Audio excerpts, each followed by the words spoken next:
درود پاک بہت بڑی چیز ہے. کتنی بھی بڑی پریشانی ہو، دقت ہو، غم ہو، درود پاک کا وظیفہ کرنے سے سارے غم دور ہو جاتے ہیں. سبحان اللہ. ایک واقعہ سناتا ہوں، بہت ہی اچھا اور لطف اندوز اور درود پاک کی فضیلت پر ہے. آپ سنیں اور درود پاک کو کثرت کے ساتھ درود پاک کا ورد کریں. دو دوست ہوتے ہیں، ایک دوست کو پیسوں کی ضرورت پڑتی ہے تو اپنے دوسرے دوست سے قرض کے طور پر پیسے لیتا ہے. تقریباً ایک بڑی رقم تھی، 3000 دینار تھے. 3000 دینار اپنے دوست سے ادھار لے لیتا ہے، قرضہ لے لیتا ہے. ایک وقت ٹھہرا دیا جاتا ہے کہ فلاں دن میں یہ پیسے تم کو واپس کر دوں گا. اب اتفاق کی بات، اس شخص کو کاروبار میں نقصان ہوتا ہے، پیسے ختم ہو جاتے ہیں اور وہ قرضہ لیا تھا اپنے دوست سے، اور جو وقت ٹھہرایا تھا وہ وقت بھی ختم ہو جاتا ہے. وہ دوست آتا ہے، اپنے پیسے طلب کرتا ہے تو یہ کہتا ہے میرا کاروبار بیکار رہا، میرا کاروبار ٹھپ ہو گیا، پیسے بھی ختم ہو گئے، لہذا میں تجھے ابھی پیسے نہیں دے سکتا. تو وقت اور آگے بڑھا دیا جاتا ہے. وہ پھر آتا ہے، وہ پھر یہی جواب دیتا ہے پیسے نہیں ہے. لہذا معاملہ جو ہے وہ کورٹ میں پہنچ جاتا ہے. قاضی کے سامنے وہ شکایت کرتا ہے، اس کو عدالت میں بلایا جاتا ہے، وہ حاضر ہوتا ہے. قاضی اس سے کہتا ہے کہ جب تو نے پیسے لیے تو واپس کیوں نہیں کرتا؟ تو وہ شخص کہتا ہے کیا بتاؤں، میرا کاروبار بیکار رہا، سب پیسے ختم ہو گئے، رقم بڑی ہے، کہاں سے لاؤں، کہاں سے دوں؟ قاضی نے کہا پیسے تو تمہیں دینا پڑیں گے، تمہیں 30 دن کا ٹائم دیا جاتا ہے. 30 دن کے اندر تم اس کے پیسے واپس کرو ورنہ تم کو جیل کے اندر ڈال دیا جائے گا. اللہ اکبر. وہ شخص گھر آتا ہے، بڑا پریشان ہوتا ہے، بڑا رنجیدہ ہوتا ہے، بڑا مایوس ہوتا ہے، بڑا غمگین ہوتا ہے اور سوچنے لگتا ہے کہ پیسے کہاں سے لاؤں گا، اتنی بڑی رقم 30 دن میں کہاں سے جمع کر کے واپس کروں گا. اس کی نگاہوں سے ایک حدیث شریف گزری تھی جس کا مفہوم یہ ہے کہ کتنی بھی بڑی پریشانی ہو، مصیبت ہو، درود پاک کا ورد کر لینا، پریشانیاں دور ہو جائیں گی. سبحان اللہ. بس وہ اسی حدیث پاک میں عمل کرتا ہے اور بیٹھ جاتا ہے درود پاک پڑھنے کے لیے. روزانہ صبح سے شام تک درود پاک پڑھنا ہی اس کا معمول بن گیا. درود پاک پڑھتا ہے، درود پاک پڑھتا جا رہا ہے. اسی طریقے سے 27 دن گزر گئے. 27 دن گزر گئے.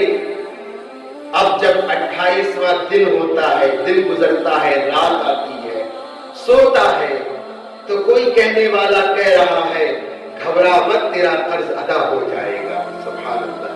جب صبح کو اٹھتا ہے تو ایک تسلی ملتی ہے، ایک آس ملتی ہے، مگر سوچنے لگتا ہے صرف ایک آواز سے تو معاملہ حل نہیں ہو سکتا، کوئی پیغام ہونا چاہیے، میرا قرض کیسے ادا ہوگا؟ لہذا 29واں دن آتا ہے اور رات کو سو جاتا ہے، درود پاک پڑھتے پڑھتے سو جاتا ہے اور اس کی قسمت جاگ اٹھتی ہے. سبحان اللہ. اور بعد میں پیارے آقا علیہ الصلوۃ والسلام کے دیدار ہوتے ہیں. میرے آقا علیہ الصلوۃ والسلام فرماتے ہیں گھبرا مت میرے غلام، تو علی بن عیسیٰ وزیر کے پاس چلے جانا اور اس سے اپنا قرض کے پیسے لے لینا اور اپنا قرض ادا کر دینا. وہ شخص صبح اٹھتا ہے، بڑا خوش ہوتا ہے کہ میرے خواب میں سرور کائنات علیہ الصلوۃ والسلام تشریف لائے اور مجھے بشارت دی، اب میں اپنا قرض ادا کر دوں گا. لیکن پھر سوچنے لگتا ہے کہ میں علی بن عیسیٰ کے پاس جاؤں گا اور اس سے کہوں گا میرے خواب میں آقا آئے تھے، تو وہ میرا قرض کیسے دے گا؟ وہ دلیل مانگے گا، پروف مانگے گا، ریفرنس مانگے گا، تو میں دلیل کہاں سے دوں گا، ثبوت کہاں سے دوں گا؟ یہی سوچنے لگتا ہے. 30واں دن گزرتا ہے، پھر درود پاک پڑھتے پڑھتے دن گزرا اور درود پاک پڑھتے پڑھتے سو جاتا ہے.